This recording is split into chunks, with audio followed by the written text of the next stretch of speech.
A'udzubillahi minasyaitonirrajim. Bismillahirrahmanirrahim. Assalamualaikum warahmatullahi wabarakatuh untuk para pelajar dan salam sejahtera. Jadi ini ialah ulasan buku teks Bahasa Melayu tingkatan 4 bagi tema 5 yang bertajuk Memacu Produktiviti. Baik, jadi dalam buku teks, subtopik pertama berkaitan dengan sistem binaan berindustri ataupun sistem pasang siap. Jadi subtopik ini akan membolehkan para pelajar mengetahui bahawa dari segi pembinaan bangunan dalam dunia moden, kita tidak hanya menggunakan bangunan yang didirikan dengan batu bata semata-mata. Itu kaedah yang sebelum ini. Tetapi dalam dunia moden, apabila sudah banyak inovasi dan kemajuan serta penyelidikan yang dilakukan, dari sudut produktiviti untuk membina dan menghasilkan bangunan, terdapat sistem binaan berindustri ataupun sistem pasang siap. Sama ada di Malaysia ataupun di luar negara, teknologi ini dapat dilihat secara meluas. Baik, sistem binaan berindustri yang pertama yang diketengahkan dalam buku teks Bahasa Melayu tingkatan 4 ialah teknologi konkrit pratuang. Teknologi konkrit pratuang. Apa maksud pratuang ini? Konkrit ini dihasilkan terlebih dahulu seperti yang terdapat dalam gambar. Dihasilkan dahulu konkrit. Dapat dilihat dekat situ lapisan-lapisan konkrit pratuang yang dihasilkan. Kemudian daripada lapisan konkrit pratuang ini, barulah akan didirikan bangunan seperti yang tertera dalam contoh bangunan tersebut. Baik, jadi itu ialah bahan yang pertama. Bahan yang kedua dalam sistem binaan berindustri ini untuk membina bangunan dalam dunia teknologi moden hari ini ialah sistem kerangka keluli. Apabila rangka ini didirikan terlebih dahulu dan kemudian setelah rangka ini terbina, dibangunkan, maka dinding-dinding serta bumbung itu akan dinaikkan. Jadi kalau kita lihat keluli yang dihasilkan daripada logam ini untuk membentuk kerangka bangunan pastinya lebih tahan. Jadi selain daripada sistem kerangka keluli, kita juga ada sistem kerangka kayu. Walaupun kita mempunyai logam, tetapi kayu juga tidak dapat dinafikan merupakan bahan yang agak kukuh dalam sektor pembinaan bangunan. Jadi ini rangka bangunan yang dibina dengan kayu sebelum bumbung, atap genting didirikan dan dinding didirikan. Baik, itu bahan yang ketiga. Baik, seterusnya, kebaikan sistem binaan berindustri ini yang perlu diketahui oleh pelajar ialah, pertama, bahan-bahan ini apabila digunakan untuk menaikkan bangunan, kosnya lebih rendah berbanding penggunaan batu bata. Jadi rumah dan bangunan yang dibina pula akan dapat dibina dengan cepat siap.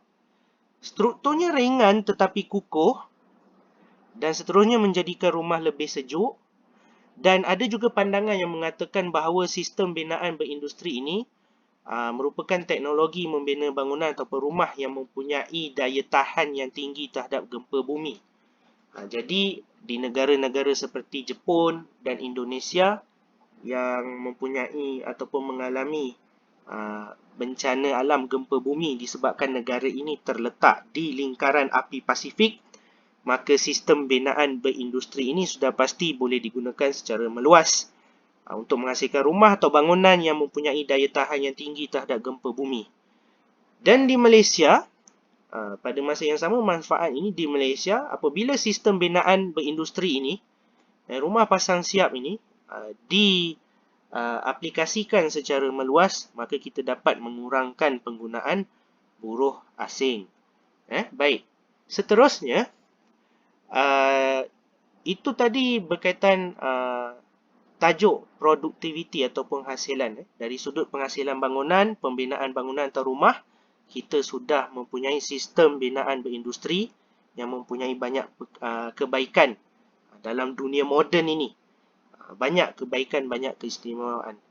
Jadi kita nak lihat pula dari sudut produktiviti, pengetahuan am yang para pelajar perlu ketahui yang terdapat dalam buku teks yang akan kalian baca, iaitu Hazanah Hutan Paya Bakau di Kuala Sepetang, Perak.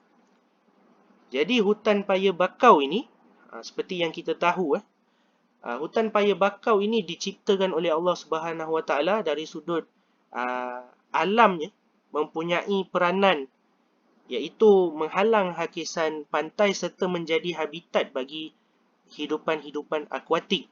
Dan pada masa yang sama, hutan paya bakau ini merupakan sumber arang, menghasilkan arang, penghasilan arang yang juga merupakan hasil pendapatan bagi Malaysia. Baik, jadi inilah hutan paya bakau. Ini contoh gambar yang cikgu ambil daripada internet. Semua gambar yang cikgu ambil daripada internet untuk ditunjukkan kepada para pelajar. Jadi inilah hutan paya bakaunya. Itu pokok bakau yang kita dapat kenali ciri-ciri, contohnya pada akar. Akarnya seolah-olah terapung pada permukaan air. Jadi inilah hutan paya bakau ataupun pokok paya bakau yang mempunyai banyak manfaat kepada manusia dan juga untuk alam sekitar itu sendiri. Baik, arang kayu bakau di Kuala Sepetang, Perak. Kuala Sepetang, Perak kaya dengan hutan paya bakau. Jadi, seperti yang telah cikgu sebutkan, hutan ini berperanan untuk mengawal hakisan ombak di pantai dan juga menjadi habitat hidupan akuatik. Macam siput, ada beberapa jenis ketam dan juga ada beberapa jenis spesies ikan. Baik, kayu bakau di hutan ini digunakan untuk menghasilkan arang. Walau bagaimanapun, Jabatan Perhutanan Negeri akan memberikan kebenaran untuk menebang pokok bakau mengikut kapasiti yang sesuai bagi industri penghasilan arang. Tidak boleh ditebang semua sekali sebab keseimbangan ekosistem ini wajar dijaga. Proses menghasilkan arang akan memakan masa sebulan di dalam dapur berbentuk iglu. Peringkat pertama, kayu dibakar dengan api besar selama 10 hari. Peringkat kedua, dibakar dengan api kecil selama 10 hari. Dan proses terakhir iaitu proses penyejukan akan dijalankan selama 10 hari. Walau bagaimanapun, penghasilan arang ini mungkin lebih daripada total 30 hari disebabkan keadaan ataupun kelembapan pada kayu arang itu sendiri. Kalau kayu yang diperoleh itu sangat lembap keadaannya, maka mungkin proses menghasilkan arang akan menjadi lebih daripada 30 hari. Arang yang dihasilkan di Kuala Sepetang mempunyai kualiti yang baik sehingga mendapat permintaan tinggi dari negara Jepun, Arab Saudi dan Korea. Dan para pelajar perlu tahu bahawa kayu arang kayu ini kegunaannya bukan hanya untuk bahan bakar ketika kita memasak dan sebagainya, tetapi boleh juga digunakan dalam penghasilan kosmetik, bahan pencuci dan juga ubat nyamuk.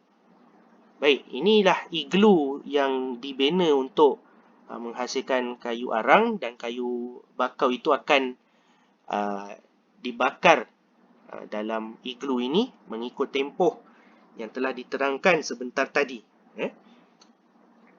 Baik, itulah antara produktiviti yang terdapat di Malaysia, penghasilan produk-produk. Baik, yang pertama tadi berkaitan dengan pembinaan bangunan ataupun rumah dengan sistem binaan berindustri. Seterusnya kita ada penghasilan arang kayu yang terkenal di Kuala Sepetang, Perak, sudah cukup lama industrinya. Dan kita beralih pula ke negeri yang terletak di Kepulauan Borneo, negeri Sarawak ataupun dikenali dengan nama Bumi Kenyalang. Jadi ada produk istimewa yang berasaskan makanan dihasilkan di Bumi Kenyalang ini, iaitu kek lapis Sarawak. Di bawah tajuk kek lapis Sarawak, kek aneka rona. Rona ni bermaksud warna. Jadi sesiapa yang pernah makan kek lapis Sarawak sebelum ini, pasti mereka akan mengatakan bahawa kek lapis Sarawak ini berwarna-warni dan ada pelbagai perisa. Baik, inilah contoh kek lapis Sarawak yang gambarnya cikgu peroleh melalui internet. Baik, kek lapis Sarawak ini menjadi pemanis mulut yang istimewa dari Bumi Kenyalang dan dihidangkan pada Hari Raya Aidilfitri, Hari Gawai, Tahun Baru Cina dan Christmas. Jadi kek lapis Sarawak ini selain daripada menjadi hidangan pada hari-hari perayaan, kek lapis Sarawak juga menjadi hantaran pertunangan ataupun hadiah. Kek lapis Sarawak ni terkenal dengan corak dan motif tertentu seperti yang dapat dilihat oleh para pelajar dalam contoh gambar yang cikgu tunjukkan sebentar tadi. Dan rasanya sebenarnya pelbagai rasa. Ada pelbagai rasa, ada rasa coklat, ada rasa jam sebab dilapisi dengan jam atau bahan yang manis, dan cikgu juga pernah beli kek lapis Sarawak dengan perisa Horlicks, macam-macam. Itu ialah inovasi daripada para pengusaha untuk mempelbagaikan produk mereka untuk menembusi pasaran dan menarik perhatian pelanggan. Lagi satu keistimewaan kek lapis Sarawak ini, walaupun teksturnya lembab, moist, tetapi masih pejal. Jadi itu yang menjadikan kek lapis Sarawak ni selain daripada manis, ada corak dan motif tertentu, ada pelbagai perisa, tekstur yang lembab itu tetapi pejal menjadikan kek ini amat enak ketika dinikmati oleh para pelanggan.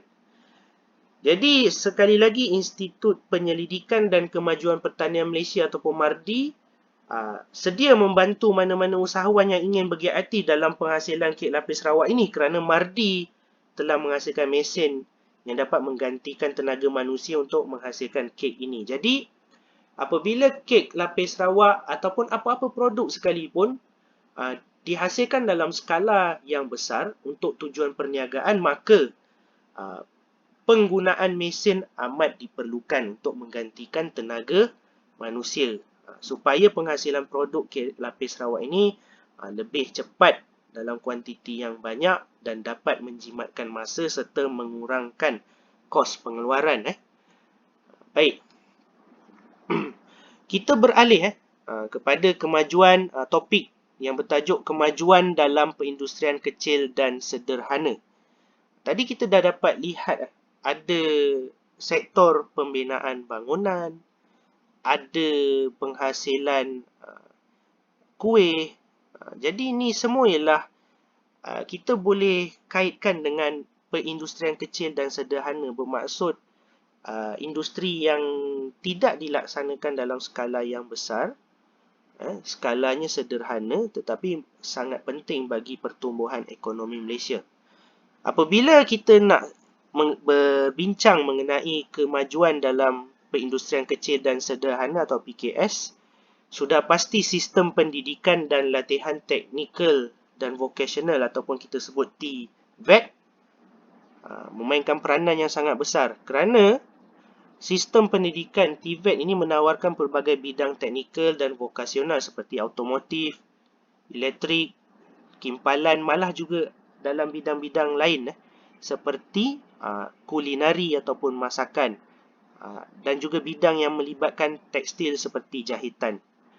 Apabila adanya sistem pendidikan dan latihan teknikal dan vokasional TVET ini, maka para pelajar yang bergiat dalam bidang ini akan mempunyai pelbagai kemahiran dan mereka mampu mempersiapkan diri untuk menceburi pelbagai industri setelah tamat pembelajaran. Baik. Jadi langkah untuk memajukan perindustrian kecil dan sederhana yang pelajar lihat sebagai industri-industri yang menghasilkan pelbagai produk seperti kain, kraftangan, pertukangan. Jadi peranan pertama ialah pihak kerajaan perlu menyediakan pendidikan berasaskan teknik dan vokasional. Hal ini penting untuk menyampaikan ilmu-ilmu asas kepada para pelajar supaya mereka dapat mempersiapkan diri untuk menceburi industri ini dan menempuh alam kerjaya kelak. Jadi inilah contoh-contoh pendidikan berasaskan teknik dan vokasional yang disediakan oleh pihak kerajaan. Contohnya Majlis Amanah Rakyat ada menubuhkan Giat Mara. Giat Mara ni menyediakan pelbagai latihan berbentuk kemahiran seperti perbengkelan, motosikal, automotif, kemahiran mengendalikan mesin dan sebagainya.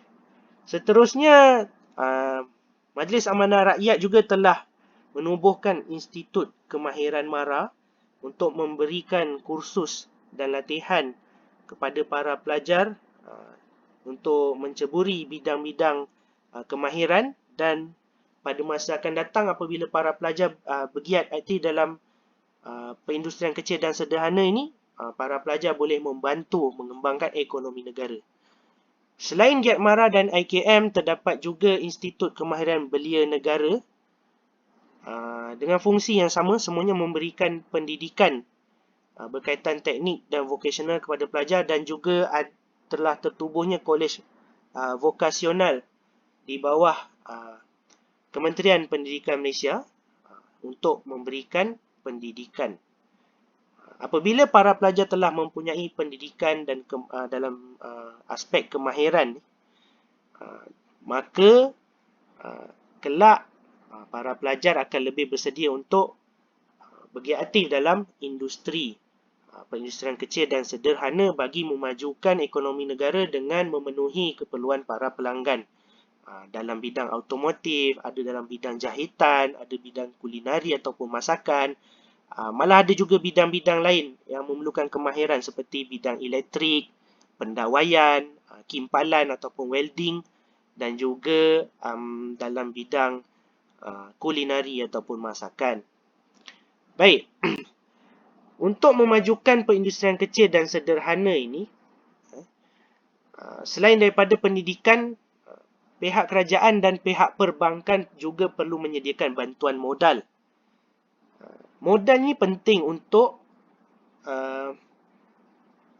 individu yang ingin mula menceburkan diri ataupun membina perniagaan berasaskan perindustrian kecil dan sederhana ini. Mereka memerlukan modal. Jadi ini beberapa fakta yang cikgu peroleh daripada internet. Majlis Amanah Rakyat juga menawarkan pinjaman, skim pinjaman mikro, pinjaman online, pinjaman untuk membangunkan syarikat dengan kadar-kadar yang tertentu. Jadi modal ini penting sebagai pemula bagi usahawan-usahawan untuk bergiat aktif dalam perindustrian kecil dan sederhana.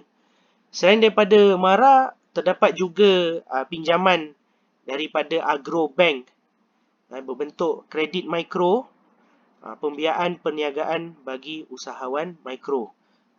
Jadi, modal ini penting untuk para usahawan yang bergiat dalam mana-mana bidang keusahawanan, khususnya perindustrian kecil dan sederhana, supaya modal itu boleh digunakan untuk proses pengeluaran, proses pemasaran, penghasilan dan perkhidmatan, macam-macam lah. Jadi modal ini memang perlu untuk permulaan. Nak membeli mesin,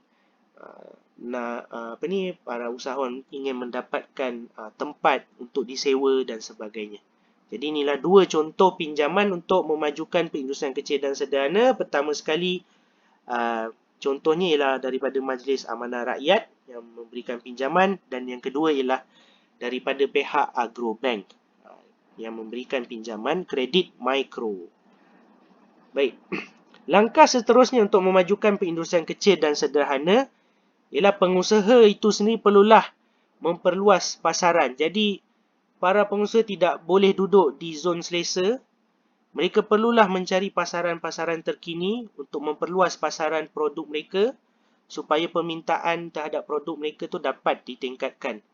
Mana-mana usahawan yang menghasilkan produk berasaskan makanan seperti keripik, ada lagi yang kita dapat lihat seperti pau, kuih pau yang dihasilkan oleh syarikat bernama Mira yang terletak di Pagoh.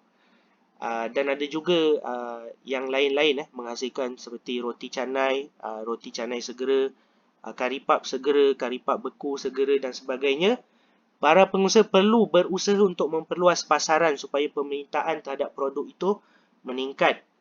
Jadi macam mana mereka boleh memperluas pasaran itu dengan menghasilkan barangan yang berkualiti dan seterusnya mengadakan promosi menerusi media sosial seperti TikTok, Instagram dan juga Facebook.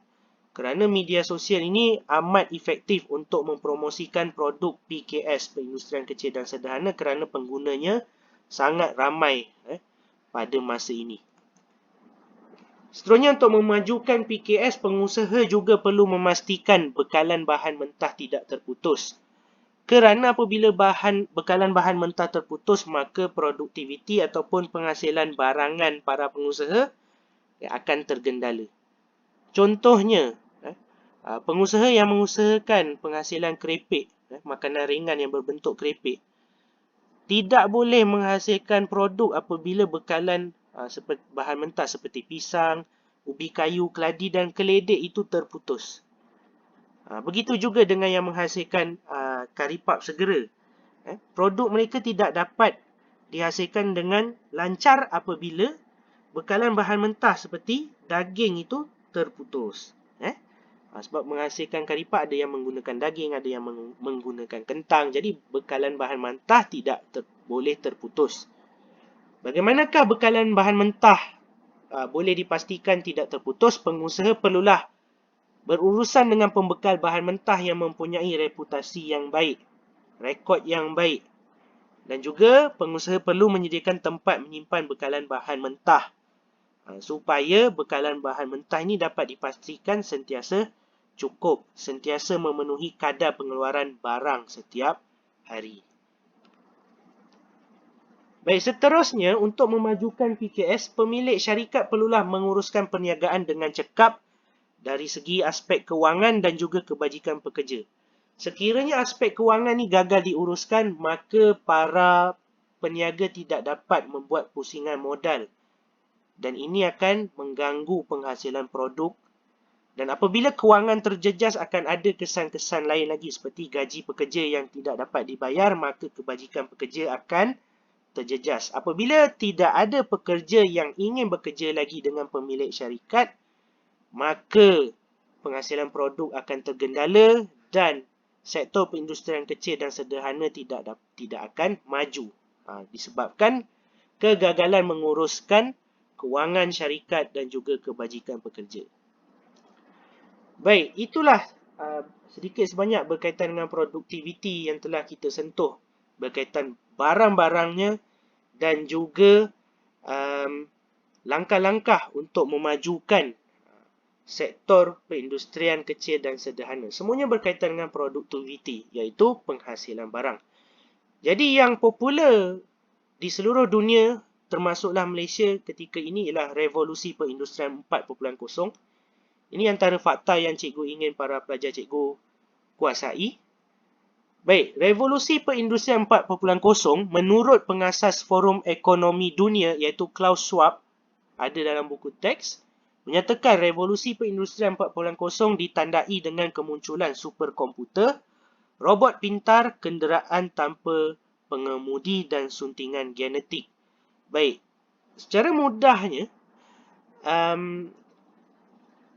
kayu ukur kewujudan ataupun kemunculan revolusi perindustrian 4.0 dapat dilihat apabila hidup manusia ni semakin mudah dengan ada bantuan robot ataupun kecerdasan buatan.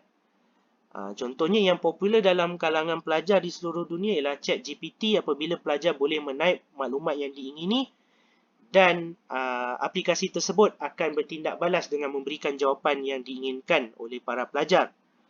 Tapi kita juga boleh lihat revolusi perindustrian ini, konsepnya ialah automasi. Automasi ni bermaksud kurang penggunaan tenaga manusia untuk menjadikan hidup manusia lebih mudah. Contohnya Waze dan Google Maps ni membolehkan manusia pergi ke mana-mana tanpa menggunakan peta bercetak. Hanya boleh dimuat turun aplikasi ini dan kita boleh memandu ataupun menunggang motosikal ke lokasi yang diinginkan dengan tepat dan cepat.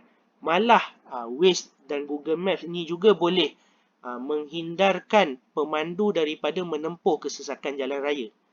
Kita juga boleh dapat melihat penggunaan drone sebagai bukti kemajuan revolusi perindustrian 4.0 apabila drone diterbangkan untuk memantau kawasan pertanian, untuk menjalankan penggambaran bagi filem, dokumentari dan juga pemantauan dari segi aspek keselamatan yang digunakan oleh pihak berkuasa.